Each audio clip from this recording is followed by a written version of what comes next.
नमस्कार दोस्तों, मोहित स्टडी आई के सेंटर में आपका स्वागत है।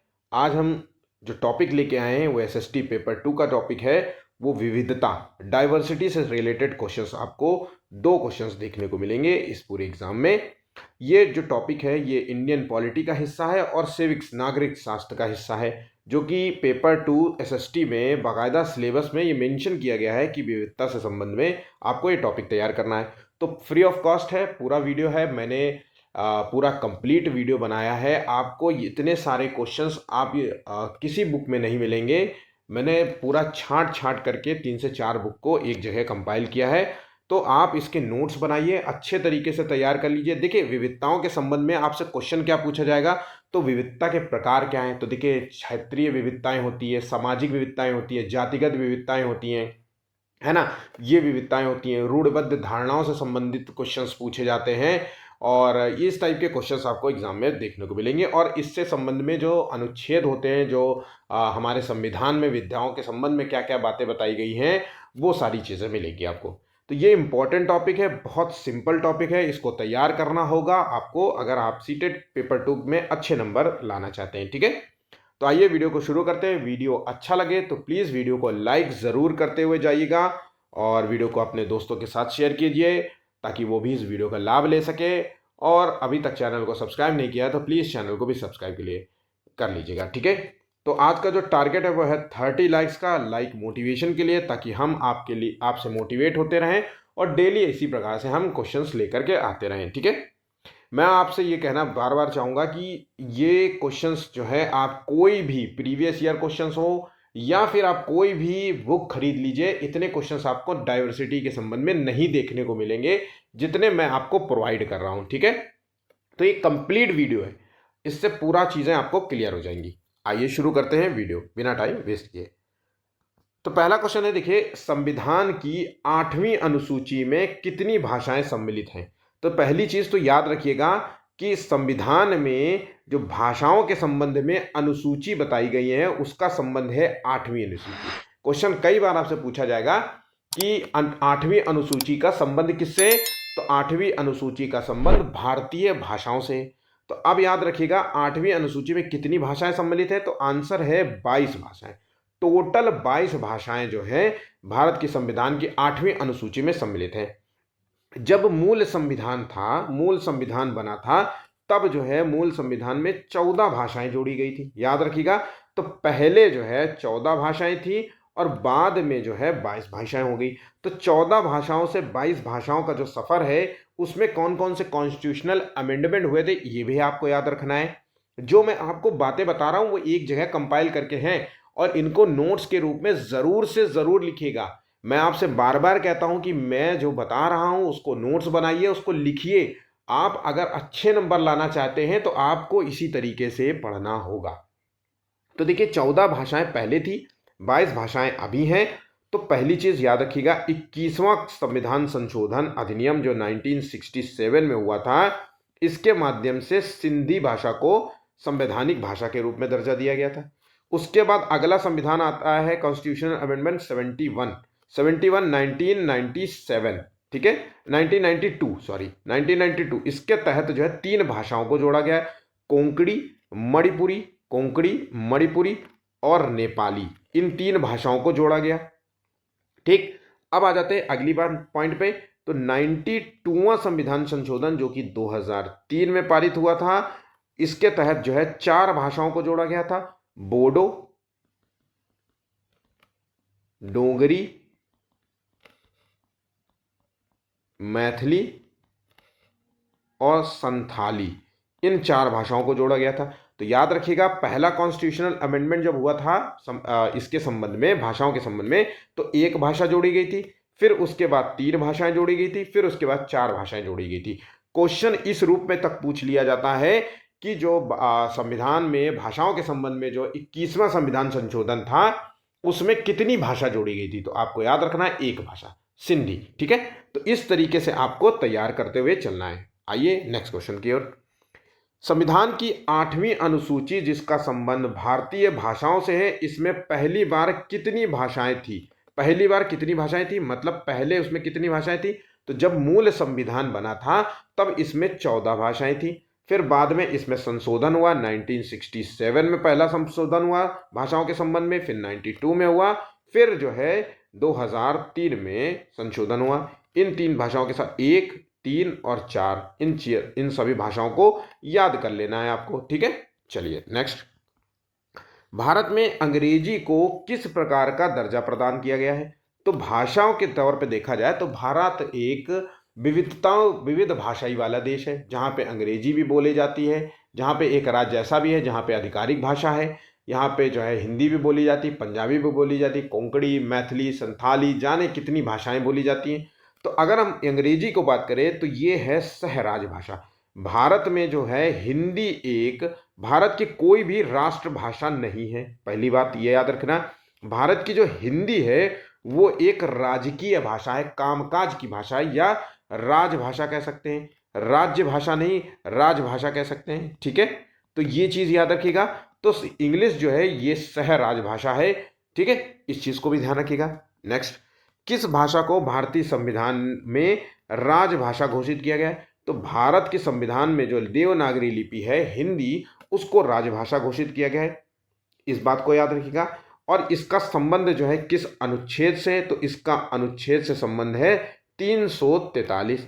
343 का संबंध जो है हिंदी भाषा से, राजकीय भाषा से है, इस चीज को भी ध्यान रखिएगा, ठीक है।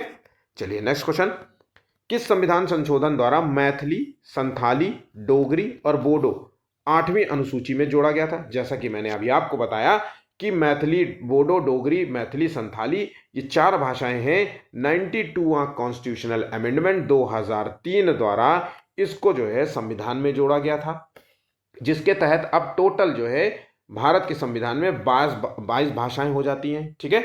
चलिए अगला क्वेश्चन, भारत में किस राज्य में सबसे अधिक भाषाएं बोली जाती हैं? तो देखिए, अगर राज्य की बात करें तो भारत का एक ऐसा राज्य है जहां पर 20 से भी अधिक जो है भाषाएं बोली जाती है, और वो है अरुणाचल प्रदेश। इंपॉर्टेंट है सीटेट के एग्जाम की दृष्टि से, इसलिए इसको तैयार कर लीजिएगा, ठीक है। चलिए आगे बढ़ते हैं अगले क्वेश्चन की ओर। भाषाई अल्पसंख्यक जो शब्द है संविधान में कहाँ निर्मित है? तो भाषाई अल्पसंख्यक शब्द का जो उल्लेख मिलता है वो है अनुच्छेद 29। अनुच्छेद जो है अल्पसंख्यकों के हितों का संरक्षण देता है। ये भारत के नागरिकों के कुछ वर्गों को विशेष रूप से भाषा, लिपि, संस्कृति को बनाए रखने के लिए संरक्षण प्रदान करता है, ये बात याद रखिएगा। तो भाषा को बनाए रखने के लिए संरक्षण देता है, उनकी भाषा लिपि को बनाए रखने के संरक्षण देता है, उनकी संस्कृति को बनाए के लिए संरक्षण देता है, ठीक है। इन लोगों को जो है ये संरक्षण प्रदान करता है। अनुच्छेद 29 का संबंध जो है भाषाई अल्पसंख्यक से है, इसको बहुत अच्छे तरीके से याद रख लीजिएगा। संविधान के किस अनुच्छेद में भाषा की स्वतंत्रता का अधिकार दिया गया है? तो अगर भाषा की स्वतंत्रता की बात करें तो संविधान में अनुच्छेद 19 जो है भाषाई स्वतंत्रता की बात करता है। अनुच्छेद 19 में लिखा हुआ है अभिव्यक्ति की स्वतंत्रता के अंतर्गत ही भाषा की स्वतंत्रता का आता है, ध्यान रखिएगा। अब अनुच्छेद 19 में 6 प्रकार की जो है व्यक्ति को स्वतंत्रता दी गई, 6 प्रकार की स्वतंत्रता। और वो 6 प्रकार की क्या है? कहीं भी आबाद कहीं भी जो है और कहीं भी ट्रैवल करने की स्वतंत्रता है ना, कहीं भी किसी भी शहर में, किसी भी गांव में, किसी भी राज्य में बस जाने की स्वतंत्रता है ना। इस तरीके की कुछ 6 प्रकार की स्वतंत्रताएं बताई गई हैं, ठीक है। नेक्स्ट, भारत की संविधान व्यवस्था को माफ कीजिएगा, भारत की सामाजिक व्यवस्था को किसने जो है मोजेक के रूप में परिभाषित किया है? तो देखिए, मोजेक का मतलब होता है ईट, कुछ जो है छोटे छोटे पत्थर या कह लीजिए वो हीरा पन्ना जो है इस तरीके के टुकड़ों को जो है एक साथ जोड़ करके जो है रखना, ठीक है। तो ये एक आर्ट का प्रतीक हो सकता है, ठीक है। तो मोजेक जो है एक आर्ट का प्रतीक होता है। तो 9वें का जो आंसर है, इसको सामाजिक व्यवस्था को इन्होंने मोजेक के रूप में डिफाइन किया था नेहरू और सुभाष चंद्र बोस ने। आर्ट के रूप में डिफाइन किया मतलब अब भारतीय समाज में बहुत सारी विविधताएं हैं, धार्मिक विविधता भी है, भाषाई विविधता भी है ना, और रंग रूप में भी विविधता देखने को मिलती है। तो बहुत सारी विविधताएं देखने को मिलती है। तो इसको एक छोटे छोटे नग के रूप में इन्होंने माना कि सभी छोटे छोटे नग है और इनका एक बेहतरीन हार बना दीजिए।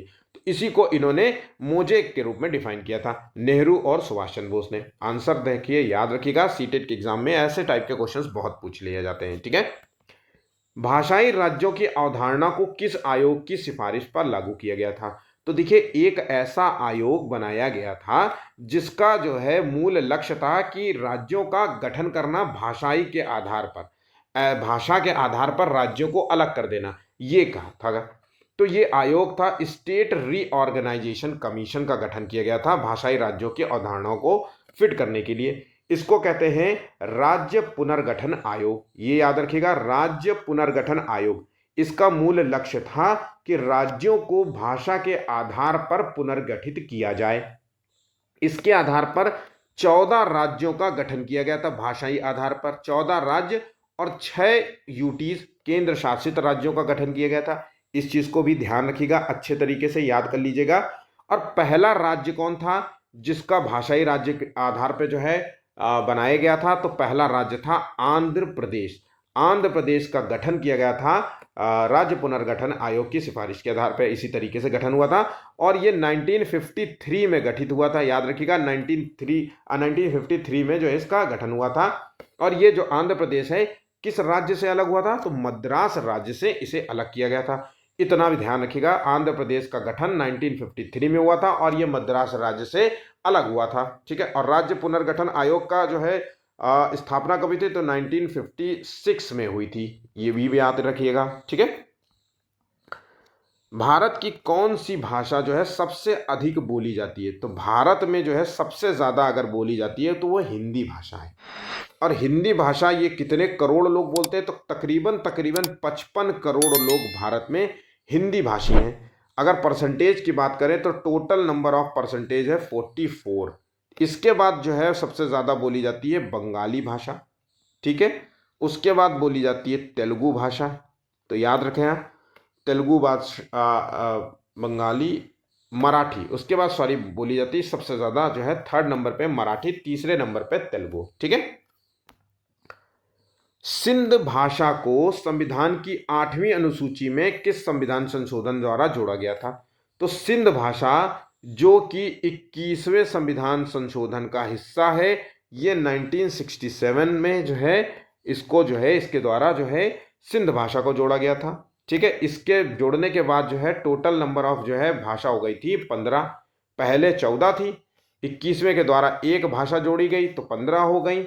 ठीक है, प्लस फिर 3 जोड़ी गई तो 15 3 18 हो गई, प्लस उसके बाद 4 जोड़ी गई तो 22 हो गई। ऐसे याद रखिएगा। ठीक है, नेक्स्ट, भारत में कितनी भाषाओं को अब तक शास्त्रीय भाषा का दर्जा दिया गया है? शास्त्रीय भाषा का मतलब होता है सबसे पुरानी भाषा के रूप में।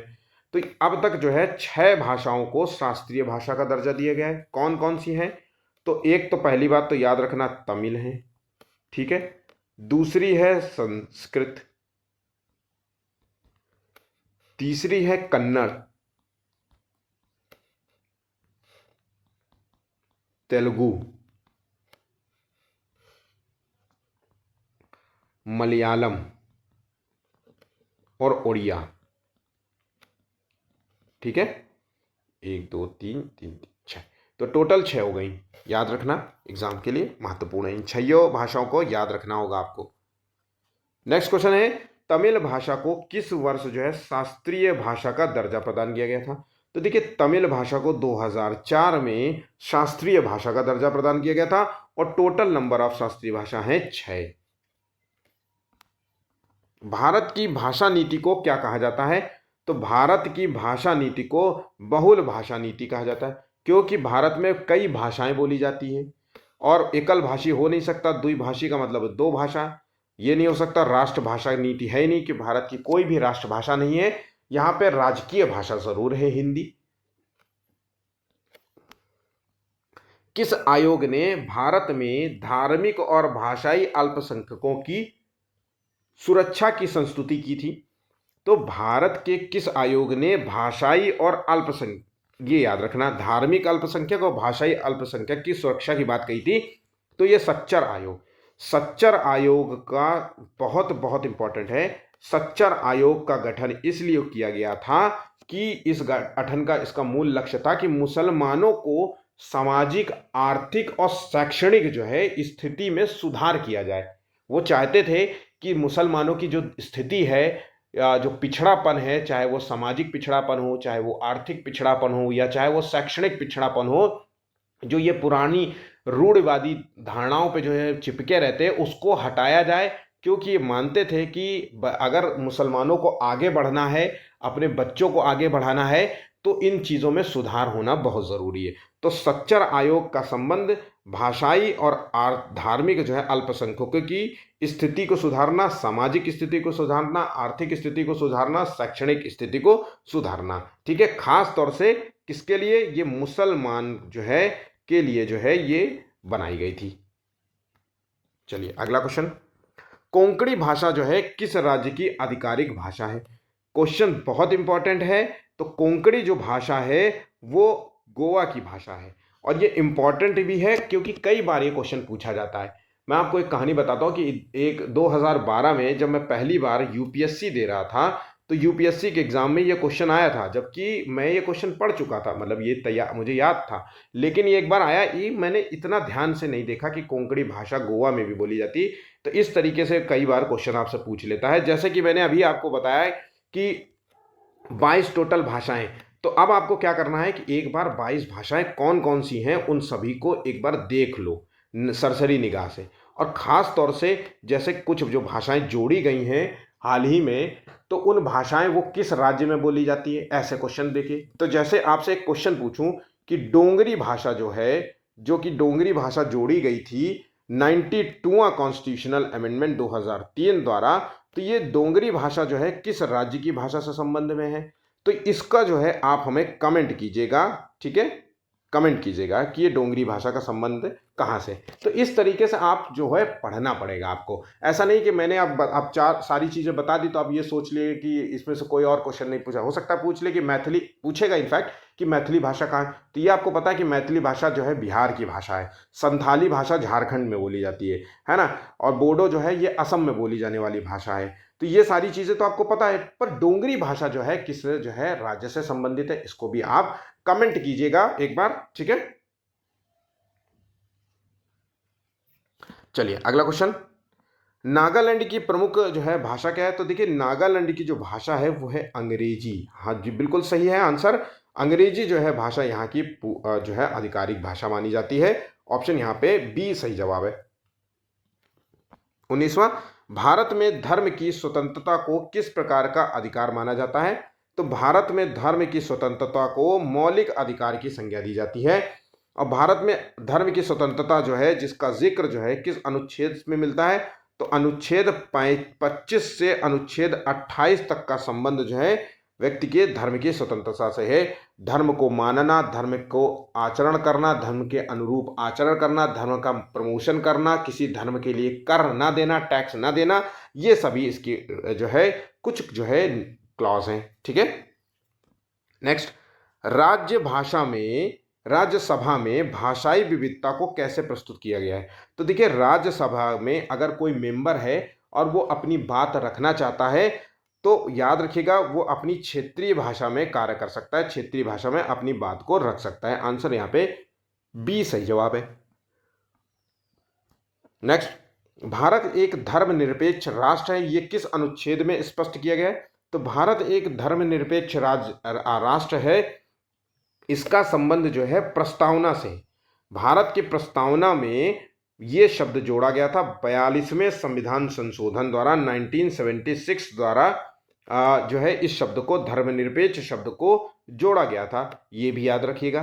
ठीक है, नेक्स्ट, अब धर्मनिरपेक्ष का मतलब क्या होता है? तो हर व्यक्ति को अपना धर्म मानने की स्वतंत्रता होना चाहिए, और राज्य के कोई एक धर्म के लिए जो है वृद्धि के लिए या धर्म की वृद्धि के लिए कार्य नहीं करेगा, सभी को समान अवसर देगा, सभी के लिए कार्य करेगा। ऐसा नहीं है कि यहाँ पे ईद भी मनाया जाएगा तो यहाँ पे जो है दिवाली भी मनाई जाएगी, यहाँ पे जो है क्रिसमस का त्यौहार भी मनाया जाएगा, सब कुछ जो है यहाँ पे मनाया जाएगा, सबका मान सम्मान रखा जाएगा। तो भारत की कोई जो है ये कोई नहीं कह सकते कि भारत जो है एक जो है हिंदू राष्ट्र है या फिर जो है एक इस तरीके का धार्मिक राष्ट्र है। तो धर्मनिरपेक्ष, धर्म से अलग रहना, इसका सीधा सीधा अर्थ है कि धर्म से अलग, धर्म से अलग, ठीक है। वो किसी धर्म से जुड़ा नहीं होगा, राज्य की बात कर रहा हूं कि वो किसी धर्म से जुड़ा नहीं होगा, ठीक है। ना ही किसी धर्म के उत्थान के लिए कार्य करेगा और दूसरे के पतन के लिए कार्य करेगा, ना ही किसी धर्म से इस तरीके का कोई टैक्स लेगा कि दूसरे धर्म से टैक्स ले ले, जैसे जजिया और जकात कर होते थे, इस तरीके का कोई टैक्स नहीं लिए जाएंगे, ठीक है। भारत में धार्मिक स्वतंत्रता की गारंटी किस अनुच्छेद के द्वारा दी गई है?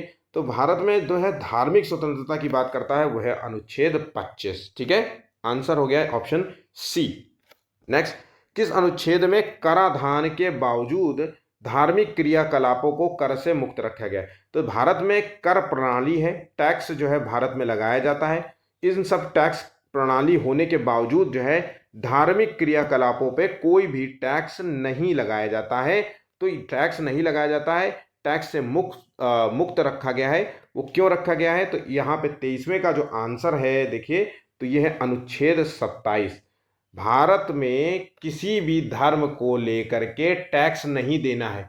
ऐसा नहीं है कि कोई भारत में एक हिंदू प्रधान देश है, अगर हिंदू ज़्यादा हैं तो कोई ये कह दे कि मुसलमानों को भारत में रहना है तो इसके लिए आपको धार्मिक टैक्स देना पड़ेगा। तो इस तरीके का कोई भी प्रावधान नहीं किया गया है। इसलिए आप यहाँ पे देखिए, मंदिर मस्जिद जो है इनसे टैक्स नहीं वसूला जाता है, इनसे जो भी दान दिया जाता है तो टैक्स नहीं लेते। इनके पास करोड़ों नहीं अरबों का पैसा आता है और कोई टैक्स फ्री, सब टैक्स फ्री रहता है, ठीक है।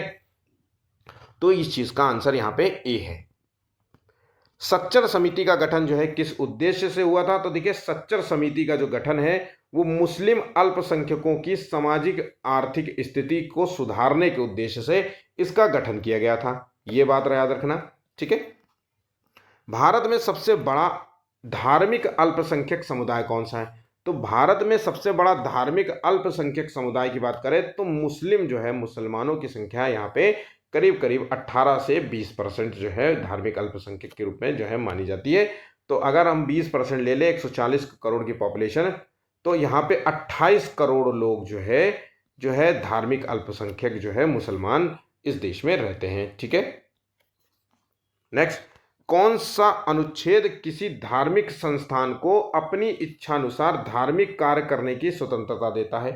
तो धार्मिक कार्य करने की स्वतंत्रता देता है वह है अनुच्छेद 26, ठीक है। आंसर हो गया ऑप्शन ए। किस अनुच्छेद में धार्मिक शिक्षा से संबंधित प्रावधान किए गए? तो धार्मिक शिक्षा से संबंधित प्रावधान किए ऑप्शन बी 28। राज्य नियंत्रित शिक्षण संस्थानों में धार्मिक शिक्षा नहीं दी जाएगी। ध्यान रखिएगा, यही इसकी लाइन है, राज्य नियंत्रित शिक्षण संस्थानों में धार्मिक शिक्षा नहीं दी जाएगी, ठीक है। मतलब राज्य नियंत्रित शिक्षण संस्थान जो राज्य से पैसा लेते हैं, ठीक है, जो राज्य से पैसा लेते हैं, जो वित्त पोषित होते हैं, जिनको अनुदान मिलता है, वहां पे धार्मिक प्रकार की शिक्षा नहीं मिलेगी, ठीक है। धर्मनिरपेक्षता का अर्थ भारत में क्या है? तो धर्मनिरपेक्ष का अर्थ यही है कि भारत जो है किसी भी धर्म के प्रति जो है झुकाव नहीं रखेगा, किसी एक धर्म के प्रति झुकाव नहीं रखेगा और सभी धर्मों से अपना दूरी बना के रखेगा। धर्म की वृद्धि के लिए, किसी धर्म की खास धर्म की वृद्धि के लिए कोई टैक्स नहीं लेगा या धर्म की वृद्धि के लिए जो है कार्य नहीं करेगा और दूसरे के जो है गिराने के लिए कार्य नहीं करेगा। तो इसका मूल अर्थ ये, तो धर्म के प्रति तटस्थता, ठीक है। ऑप्शन यहाँ पे सी है। सभी धर्मों का प्राथमिकता देना नहीं, क्योंकि ये तो धार्मिक है ही नहीं। भारत ने अपने आप को धर्म से अलग कर रखा है, तो प्राथमिकता देना नहीं। धर्म विहीन शासन करना, धर्म विहीन शासन नहीं करने की बात कर रहा है, बल्कि धर्म के प्रति तटस्थता रखना, मतलब धर्म से के अनुरूप कार्य नहीं करना, धर्म के मतलब बनाए हुए नियमों पर कार्य नहीं करना। उसके लिए अपना एक संविधान है, तो उसके अनुरूप कार्य करना। किसी धर्म के उत्थान के लिए कार्य नहीं करना कि हिंदू धर्म के उत्थान के लिए कार्य करने लगे, हिंदू धर्म ऐसा करें, है ना। धर्म, किसी धर्म के किसी खास धर्म के जो है से टैक्स लेना और किसी दूसरे धर्मों से टैक्स नहीं वसूलना, तो ये सब जो है इसके अंतर्गत आता है। भारत में किन्हें धार्मिक अल्पसंख्यक माना गया है? तो धार्मिक अल्पसंख्यक जो है मुस्लिम, सिख, ईसाई, बौद्ध, जैन, पारसी, इन सबको धार्मिक अल्पसंख्यक के रूप में संज्ञा दी जाती है। देखिए विविधताओं के संबंध में यही सब क्वेश्चंस आते हैं आपसे एग्जाम में, तो एग्जैक्टली इन सब क्वेश्चन को तैयार करके रखना है आपको। अगला क्वेश्चन है, कौन सा अल्पसंख्यक समुदाय पारसी धर्म को अपनाता है? तो देखिए पारसी जो धर्म को अपनाता है वो है उसको कहते हैं जोरोस्ट्रियन। ऑप्शन यहाँ पे सी सही जवाब होगा। आंसर क्वेश्चन इंपॉर्टेंट है इसलिए इसको ध्यान रखिएगा। अल्पसंख्यक शिक्षण संस्थानों को अधिकार किस अनुच्छेद द्वारा दिया गया है? तो अल्पसंख्यक शिक्षण संस्थानों को जो अधिकार दिया गया है वो अनुच्छेद 30 के तहत दिया गया है। ऑप्शन यहाँ पे सी होगा। किस अनुच्छेद में कहा गया है कि कोई भी धर्म आधारित भेदभाव नहीं होगा? तो धर्म आधारित कोई भेदभाव नहीं होगा, तो इसके लिए अनुच्छेद 14 से संबंधित है। यह धर्म आधारित भेदभाव नहीं होगा तो इसका मतलब है सभी को समानता का अधिकार देता है। क्या देता है? समानता का अधिकार देता है। सभी समान है। ठीक है, चलिए अगला क्वेश्चन, पंचशील सिद्धांत में धार्मिक सहिष्णुता का कौन सा रूप शामिल है? तो पंचशील सिद्धांत में धार्मिक सहिष्णुता के संबंध में शांतिपूर्ण सह अस्तित्व को जो है शामिल किया गया है। ऑप्शन यहाँ पे सी सही जवाब है। ये पंचशील सिद्धांत जवाहरलाल नेहरू ने दिया था जब जो है भारत और चाइना का वार हो रहा था, तब इसका हवाला देते हुए इस तरीके से हुई थी। ठीक है, भारत एक संघ है, डैश डैश किस भाग से संबंधित है? तो इसका संबंध जो है भाग 1 से है। ऑप्शन यहाँ पे ए सही जवाब होगा। राष्ट्रीय एकता का सर्वोत्तम संवैधानिक आधार क्या है? तो राष्ट्रीय एकता का सर्वोत्तम संवैधानिक आधार जो है वो है प्रस्तावना। भारत का प्रस्तावना ही जो है इसका प्रमुख आधार है। ठीक है, जिसे हम प्रियम्बल नाम देते हैं। भारत की आत्मा विविधता में है, यह विचार किसका है? तो भारत की आत्मा विविधता में है, यह विचार जो है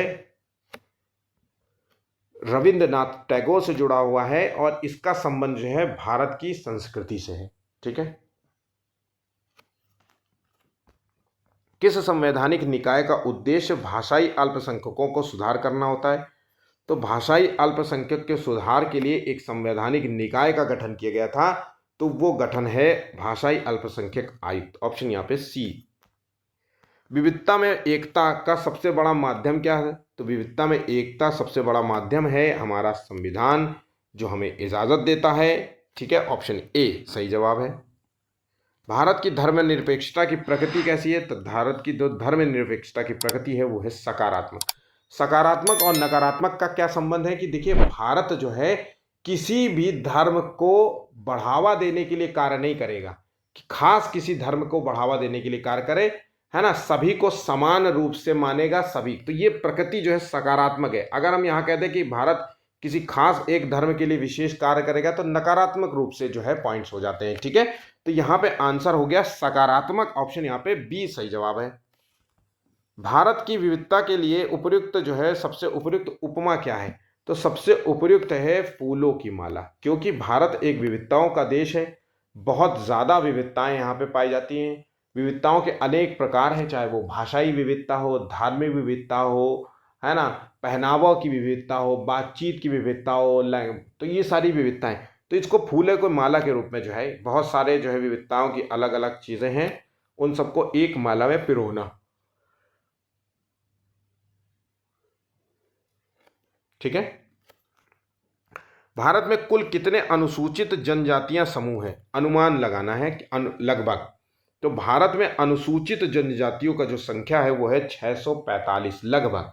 ऑप्शन यहाँ पे सी सही जवाब होगा। और ये आधिकारिक डेटा है, ऐसा नहीं है कि ये मैं अपनी तरफ से दे रहा हूँ, ये आधिकारिक डेटा है जो आप बताता है कि 645 जो है ये अनुसूचित जनजातियों जो है यहाँ पे। अनुसूचित जनजातियों का उल्लेख संविधान की किस अनुसूची में हुआ है? तो संविधान की एक अनुसूची है जिसमें अनुसूचित जनजातियों का उल्लेख मिलता है, इंपॉर्टेंट है। और इसका संबंध जो है 5वीं अनुसूची से, ध्यान रखिएगा 5वीं अनुसूची का संबंध जो है अनुसूचित जनजातियों से है। कौन सी जनजाति जो है अंडमान द्वीप समूह पर पाई जाती है? बहुत इंपॉर्टेंट है, क्योंकि ये अंडमान जो द्वीप है यहाँ पे एक ऐसी अभी भी जनजाति है जो जो है अ, सामान्य जीवन से कटी हुई है, ठीक है, अलग थलग रहने वाली जनजाति है। जैसे जनजातियां होती हैं, ट्राइबल एरियाज होते हैं, है ना, कपड़े ना पहनना, अभी भी इनकी कोई भाषा को सही से रूप में पढ़ ना पाना, है ना, ये सारी चीज़ें हैं, शिकार करना उनका, तो ये सारी चीज़ें हैं यहाँ पे। ऑप्शन यहाँ पे सेंटिनल ही है। ऑप्शन यहाँ पे ए सही जवाब होगा। अनुसूचित जातियों और जनजातियों के लिए आरक्षण का प्रावधान किस अनुच्छेद में किया गया है? तो 16(4) का संबंध जो है भारत की अनुसूचित जातियों और अनुसूचित जनजातियों से है। ऑप्शन यहाँ पे बी सही जवाब होगा।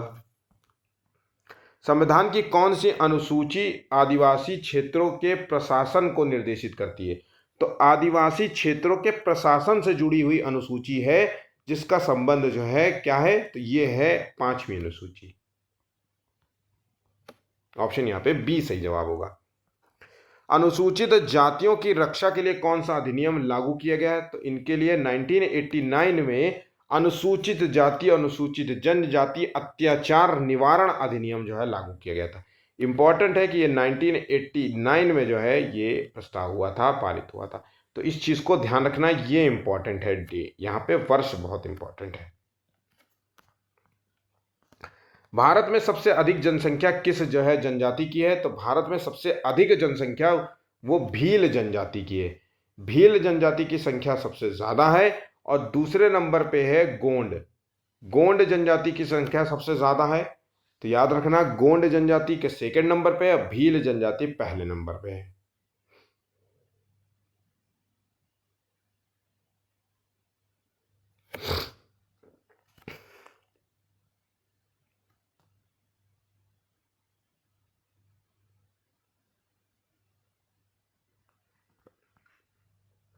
संविधान की कौन सी अनुसूची उत्तर पूर्वी आदिवासी क्षेत्रों के प्रशासन व्यवस्था से जुड़ी हुई है?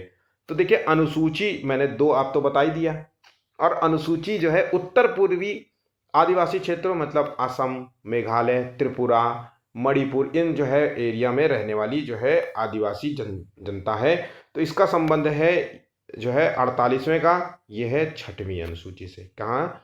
6वीं अनुसूची का संबंध उत्तर पूर्वी आदिवासी क्षेत्रों से।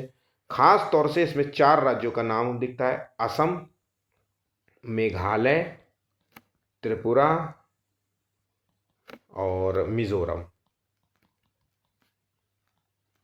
ए टी एम और एम, ATM, ठीक है, इसको ध्यान रखिएगा। नेक्स्ट, जातिवाद को समाप्त करने के लिए भारत में कौन सा संवैधानिक प्रावधान है? तो भारत में जाति व्यवस्था को समाप्त करने के लिए जो प्रयास किया गया था वो है अनुच्छेद 17। अनुच्छेद 17 का संबंध है अस्पृश्यता का अंत से, ठीक है, और इस अगर कोई इसके तहत कार्य करता है तो उसको सजा दी जा सकती है, तो ये ध्यान रखिएगा। ऑप्शन यहाँ पे ए सही जवाब है। जातीय विविधता को मापने के लिए कौन सा सूचकांक प्रयुक्त होता है? तो जातीय विविधता को मापने के लिए जो सूचकांक है वो है सामाजिक गतिशीलता सूचकांक या विविधता सूचकांक। आंसर है ऑप्शन सी, विविधता सूचकांक। डाइवर्सिटी इंडेक्स जो है जारी किया जाता है। ऑप्शन यहाँ पे सी सही जवाब होगा।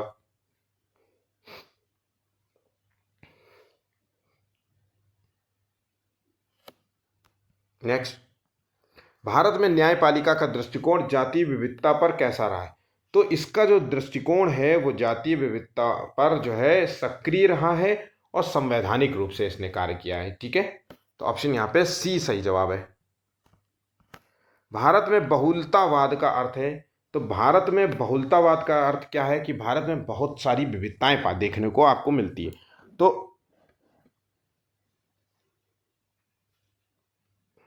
तो सभी समूहों को प्रतिनिधित्व। ऑप्शन यहाँ पे बी सही जवाब होगा, 52 का बी। तो सभी समूहों का प्रतिनिधित्व करना, तो भाई जातीय धार्मिक भाषाई समूहों को स्थान देना, संविधान में स्थान देना, पार्लियामेंट में स्थान देना, है ना, ये सारी चीजें इसके अंतर्गत आ जाती हैं, ठीक है। एकता में विविधता का नारा किसने दिया था? तो एकता में विविधता का जो नारा था वो संबंधित है पंडित जवाहरलाल नेहरू से। ऑप्शन यहाँ पे बी सही जवाब हो जाता है। किस संवैधानिक अनुच्छेद में कहा गया है कि राज्य किसी नागरिक से जाति, धर्म, लिंग आदि के आधार पर भेदभाव नहीं करेगा? तो जाति, धर्म, लिंग के आधार पर भेदभाव नहीं करेगा, इसका संबंध जो है अनुच्छेद 16 से। ऑप्शन यहाँ पे सी सही जवाब होगा। अनुच्छेद, इसका संबंध अनुच्छेद 15 से, माफ कीजिएगा, अनुच्छेद 15 से संबंधित है। जाति, धर्म, लिंग के आधार पर भेद नहीं किया जाएगा। नेक्स्ट, कौन सा आयोग जो है अल्पसंख्यकों के अधिकारों की रक्षा हेतु कार्य कर रहा है? तो यहाँ पे अल्पसंख्यक के अधिकारों के लिए कार्य कर रहा है, वो है राष्ट्रीय अल्पसंख्यक आयोग। ठीक है। अनुसूचित जातियों के सामाजिक उत्थान के लिए कौन सा सरकारी कार्यक्रम संचालित किया गया है? तो इसके तहत जो है जो चल रहा है वो है अंबेडकर विकास योजना। ऑप्शन यहाँ पे बी सही जवाब होगा। दलित और आदिवासी लड़कियों द्वारा स्कूल छोड़ने की दर सबसे अधिक है, सीटेट में पूछा गया है। रूढ़िबद्धता के संबंध में सीटेट के एग्जाम पूछे जाते हैं और ये ज्यादा पुराना क्वेश्चन नहीं है, अभी हाल ही में मतलब 2 साल पुराना ही ये क्वेश्चन है। तो यहाँ पे देखिए आंसर क्या है, स्कूल छोड़ने की दर सबसे अधिक है। इसका क्या कारण है? इसका कारण है गरीबी, इसका कारण है सामाजिक भेदभाव, ये जो है इसका मूल कारण माना जाता है। ठीक है।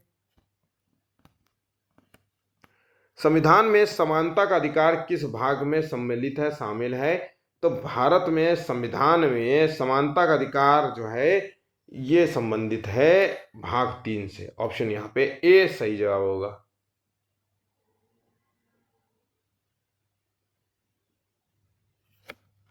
नेक्स्ट, सामाजिक न्याय सुनिश्चित करने के लिए भारत सरकार द्वारा गठित सामाजिक न्याय मंत्रालय की स्थापना कब हुई थी? तो देखिए सामाजिक न्याय को सुनिश्चित करने के लिए भारत सरकार ने एक सामाजिक न्याय मंत्रालय का गठन किया गया था और इसका गठन जो है 1999 में हुआ था। आंसर हो गया यहाँ पे सी। एक भारत श्रेष्ठ भारत अभियान का उद्देश्य क्या है? तो इसका जो उद्देश्य था वो है राष्ट्रीय सांस्कृतिक एकता को प्राप्त करना। ऑप्शन यहाँ पे सी सही जवाब होगा। भारत की आत्मा गांव में बसती है, तो ये कथन किससे है संबंधित है? तो भारत की आत्मा गांव में बसती है, इसका संबंध महात्मा गांधी से है। ठीक है। ऑप्शन यहाँ पे बी सी सही जवाब होगा। निम्नलिखित कथनों में से कौन सा जो है लिंग रूढ़िबद्ध धारणा को चुनौती देता है, जेंडर? तो यहाँ पे देखिए महिलाएं जो है पालन पोषण करने वाली होती है, तो ये तो रूढ़िबद्धता नहीं है। महिलाएं बहुत भावुक होती है, तो बिल्कुल सामान्य सी है। महिलाएं फैशन परस्त होती है, बिल्कुल सही जवाब है, महिलाएं फैशन परस्त होती है। महिलाएं जिम्मेवार जो है वाहन चालक होती है, ये एक जो है जेंडर रूढ़िबद्ध धारणा को चुनौती देता है। ऑप्शन यहाँ पे डी सही जवाब होगा। किस अनुच्छेद में अल्पसंख्यकों को अपनी संस्कृति को सुरक्षित रखने का अधिकार दिया गया? तो अपने संस्कृति को सुरक्षित रखने का अधिकार दिया गया अनुच्छेद 29। ऑप्शन यहाँ पे ए है। नोट कर लीजिएगा, फिर से मत कहिएगा कि गलती हो गई हमने नोट नहीं किया, ऐसे नोट्स मिले थे। देखिए मैं बार बार कह रहा हूँ कि नोट्स बहुत इंपॉर्टेंट होते हैं, आपके जो है पूरे दिनचर्या को जो है संगठित करते हैं कि भाई आज पूरा दिन भर आपने क्या पढ़ा और रात में उसी पढ़ा हुआ जो है रिवीजन करके चुपचाप सो गए। ठीक है। तो ये नोट्स बनाना बहुत ज़रूरी है, एग्जाम को ध्यान रख करके बहुत ज़रूरी चीज़ है कि आप नोट्स बनाएं, रिवीजन करते रहें, डेली सरसरी निगाह से देखते रहें। ठीक है। भले ही एक दिन कम टॉपिक पढ़ना, लेकिन नोट्स ज़रूर बनाना। 65 का देखिए क्वेश्चन क्या है, तो भारत के किस राज्य में बौद्ध संस्कृति का प्रभाव सबसे अधिक देखने को मिलता है? तो बौद्ध संस्कृति का प्रभाव सिक्किम में सबसे ज़्यादा आपको देखने को मिलेगा। ऑप्शन यहाँ पे सी सही जवाब है। भारत में जातीय विविधता को कौन सी प्रणाली दर्शाती है? तो भारत में जातीय विविधता की बात करें तो यहां पे जाति व्यवस्था है। ठीक है।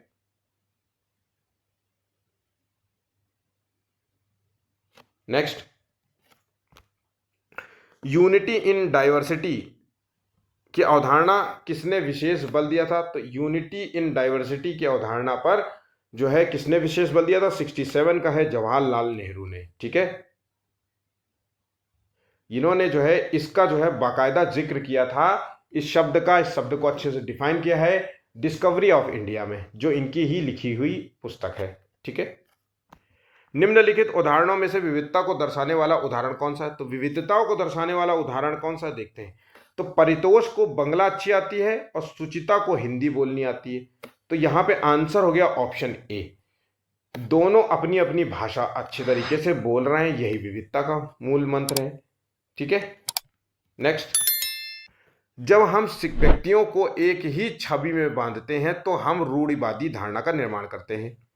नीचे दिया गया विकल्प इस छवि को तोड़ता है, सही विकल्प की पहचान कीजिए। तो यहां पे देखिए, लड़के भावुक होते हैं और ध्यान रखने वाले होते हैं। ऑप्शन यहां पे बी सही जवाब है। सर्वधर्म समभाव का क्या अर्थ है? तो सर्वधर्म समभाव का अर्थ है सभी धर्मों का सम्मान करना। ठीक है, ऑप्शन यहां पे सी है।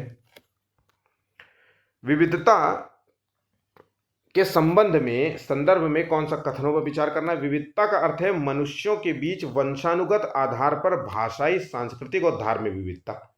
ठीक है, विविधता भौगोलिक स्थिति से भी बढ़ती है।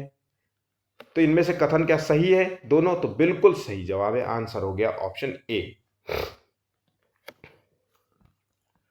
किस कार्यक्रम से राज्य एक दूसरे की संस्कृति से जुड़े होते हैं? तो राज्य जो है एक दूसरे की संस्कृति से जुड़े होते हैं, वो एक भारत श्रेष्ठ भारत से संबंध में जुड़े होते हैं। ठीक है, अब तो पूरा देश भ्रमण किया जाता है। अब तो जो है जैसे कि आप कुछ भी, कोई संस्था है, आईएएस बन जाते हैं या कोई भी आपकी जॉब लग जाती है क्लास 1 ग्रेड 1 में, तो आपको जो है पूरा जो है भारत दर्शन कराए जाते हैं। तो एक भारत श्रेष्ठ भारत की जो है अवधारणा, ताकि जो है आप आईएएस होंगे तो कहीं हर जगह, राज्य, हर स्टेट में काम करेंगे तो इस चीज़ के दूसरे की संस्कृति से भी आप जुड़े, उनका सम्मान करें। ऑप्शन यहाँ पे बी सही जवाब है। सांस्कृतिक विविधता को संविधान ने किस रूप में अपनाया है? तो सांस्कृतिक विविधता को संविधान ने विशेषता के रूप में अपनाया है, ना कि कोई समस्या है हमारे देश में। ये एक विशेषता है, इसको बनाए रखना है। ये धार्मिक विशेषता है, सामाजिक विशेषता है, व्यक्तिगत विशेषता है, ये सभी विशेषताओं के रूप में इसे जो है अपनाया गया है। संविधान में अल्पसंख्यकों की कोई विशिष्ट जो है स्पष्ट परिभाषा है? तो बिल्कुल भी नहीं। संविधान में अल्पसंख्यक शब्द को डिफाइन नहीं किया गया है, याद रखना, डिफाइन नहीं किया गया है। ठीक, तो यहां पे आंसर है गया ऑप्शन बी। राष्ट्रीय एकता परिषद की स्थापना कब हुई थी? तो राष्ट्रीय एकता परिषद की स्थापना 1962 में हुई थी। ऑप्शन यहाँ पे ए सही जवाब है। राष्ट्रीय एकता दिवस कब मनाया जाता है? तो देखिए, राष्ट्रीय एकता दिवस जो है वो 31 अक्टूबर को हर साल मनाया जाता है। और 31 अक्टूबर को मनाए जाने का कारण कौन है? तो सरदार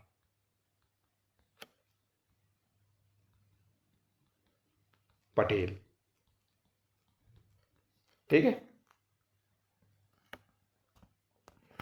भारत में अल्पसंख्यकों के लिए अलग से मंत्रालय कब बनाया गया था? तो भारत में अलग मंत्रालय बनाया था अल्पसंख्यक के लिए, वो है 2006 में। ऑप्शन यहाँ पे सी सही जवाब होगा। इस तरीके से हमारे जो विविधताओं के संबंध में जो क्वेश्चन है, डाइवर्सिटी, ये समाप्त होते हैं। वीडियो अच्छा लगा हो तो प्लीज़ वीडियो को लाइक कीजिए, शेयर कीजिए अपने दोस्तों के साथ, और कमेंट कीजिए। और चैनल को सब्सक्राइब नहीं किया तो प्लीज़ चैनल को भी कर लीजिए। तो हमारा वीडियो समाप्त होता है। धन्यवाद।